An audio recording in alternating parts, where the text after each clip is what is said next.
Cestom, evo se sad vozimo, prolazi se kroz srce Hrvatske središnje Bosne, od Novog Travnika prema Vitezu.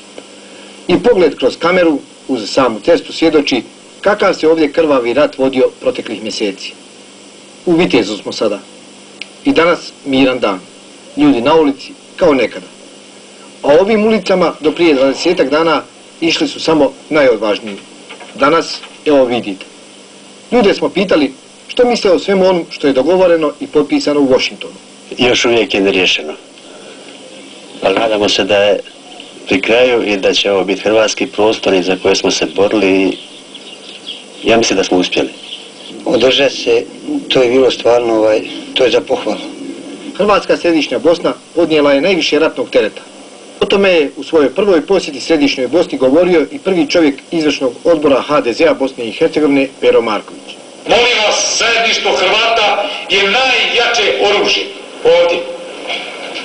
Imale su neke općine i više postotno Hrvata, pale su i izgubljene su.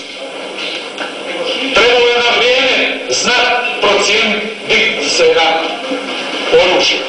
To ste vi ovdje učinili. I ne dajte se u tom smislu. Ova slika postaje svakodnevica i središnje Bosne.